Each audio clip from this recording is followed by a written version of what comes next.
Hello friend, thanks for joining me for another book chat. Today let's spend a few minutes with Nicholas Nickleby by Charles Dickens. This book was originally published in its final book form in 1839. Nicholas Nickleby is the fifth of the Charles Dickens novels that I've read and chatted here on my channel. I previously chatted The Pickwick Papers, David Copperfield, Little Dorrit, and Our Mutual Friend. I love reading the Dickens novels. The cast of colorful characters just never disappoints me, and this book was no exception. This particular book included a troupe of actors, which I thought was hilarious and a lot of fun.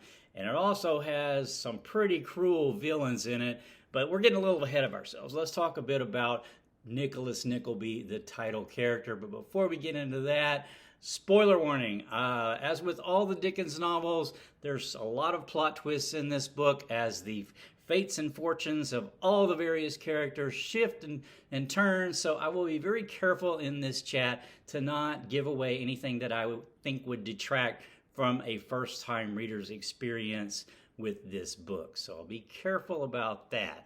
But about Nicholas. So Nicholas is our main character, as you might guess from the title. And as the novel opens, Nicholas's father has essentially lost all their money in a bad investment. And then he abruptly, suddenly, unexpectedly dies. So it leaves Nicholas with his younger sister Kate, as well as his mother, sort of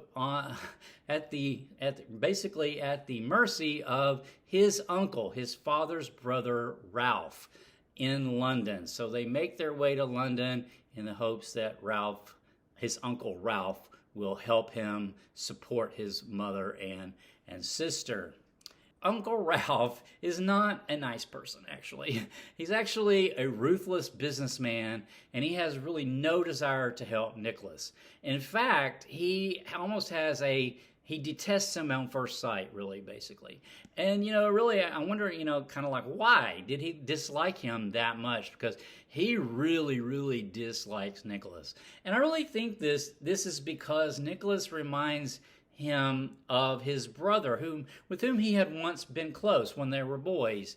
But over time, he had grown to become a cold and bitter older man, and Nicholas reminds him of those younger days. At least that's what I sort of took away from that. Nicholas is a polite young man, well-spoken, nice-looking, really eager to please his uncle, but yet his uncle just really wants no part of him.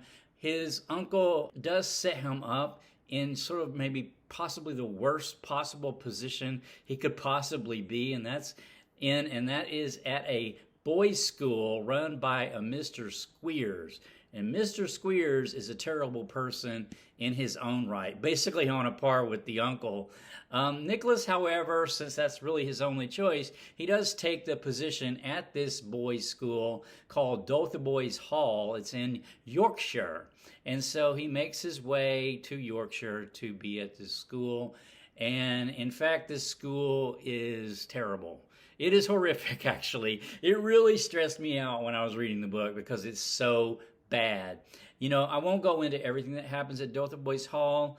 Some of it is really horrific, like I said. Some of it's actually quite humorous, like when Mr. Squeers' daughter, Tilda, becomes infatuated with Nicholas and somehow thinks that he returns that affection. That's all pretty funny. But Doerr Hall, they're just terribly cruel to the boys there. And there's a character that Nicholas meets there at Doerr Hall named Smike. And Smike is a young man who has been there at the school for many years and has basically been abandoned by whoever brought him there. He's been beaten and abused, and he's thought of as simple. He's basically almost like a slave as far as the way he's worked and the way that he's treated there.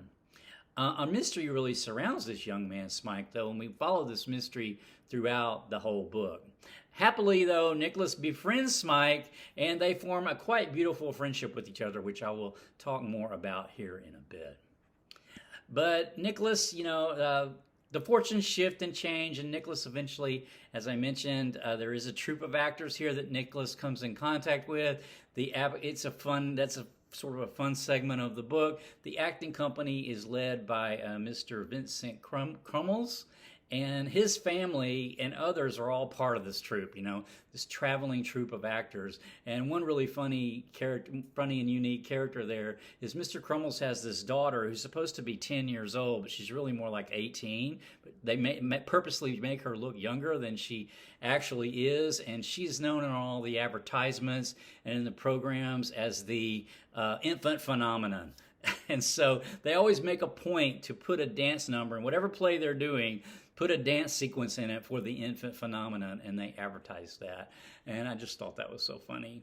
And then there's little Miss Nickleby. She's paints miniatures, just one of these really unique Charles Dickens characters. She's a very kindly person. She's a landlady. She befriends the Nicklebys when they first get to London. And then there are these identical twin brothers, Charles and Ned Cheeryble. And they are these wealthy merchants who have come from humble beginnings and become quite successful. But, their kindness and generosity really influence everybody around them. And there's just many, many more characters that we could talk about because as a Dickens novel, it's just really, really full of these sort of really fun characters.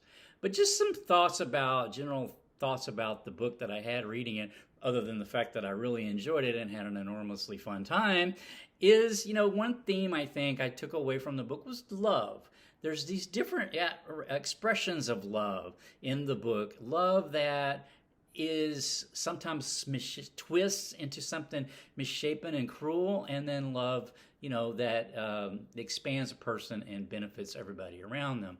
So the selfish kind of love of the Squeers family that runs the boarding school is thwarted by the love of justice that another character exhibits there in Yorkshire, John Browdy.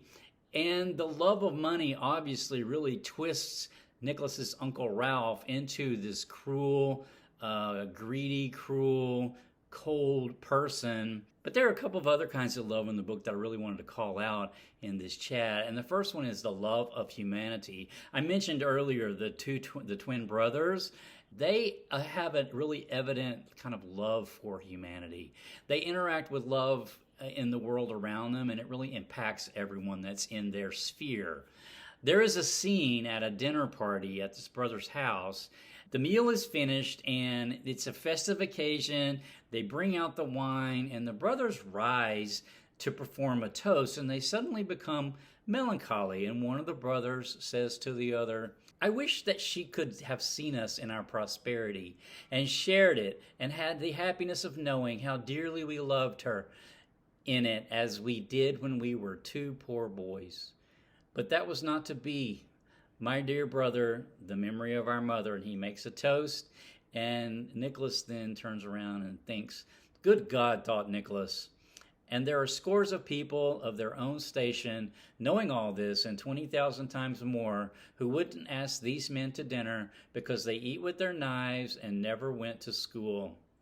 Because the brothers, they come from these humble beginnings, and so, but they're just really kind people. But because they have this sort of humble background and don't have the manners of a refined person, Nicholas is just sort of shaking his head about why they wouldn't be accepted at some tables because they're such good people, good kind people. The brothers there are remembering the anniversary of the death of their mother many years before because they're quite older gentlemen at this point. But the other kind of love that I really wanted to call out before I run out of time is the love found in friendship.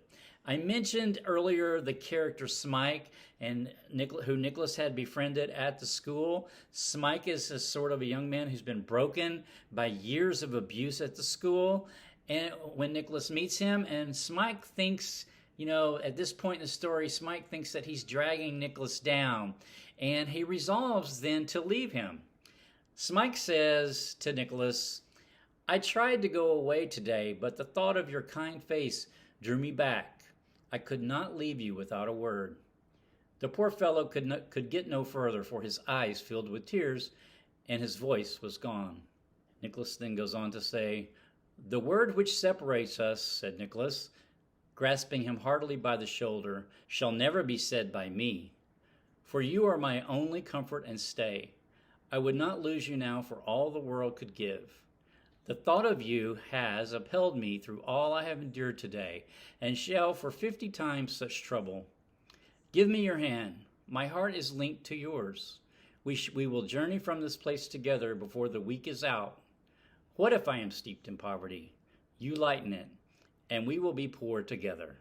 So, they're truly friends. At this point in the story, Smike is basically Nicholas's only friend in the whole world that he can rely on, and likewise for Smike, Nicholas is his only friend in the world. And hardships can make friendships really stronger, right? Because if you have somebody to go through hardship with you, then that somehow makes it easier. And knowing that you have somebody to take care of, somebody's depending on you, helps you keep going. And I just think that's just a beautiful sort of testament to their friendship, which displays itself throughout the course of the book. And it's really quite beautiful, and I just loved it. Okay, I think I will leave the chat with that as I'm almost out of time. I will be reading some more Charles Dickens in the future, so stay tuned for that. However, my next chat is going to be All the Light We Cannot See by Anthony Doerr. I have finished this already, so I will have a chat on it coming up soon. Until next time, take care.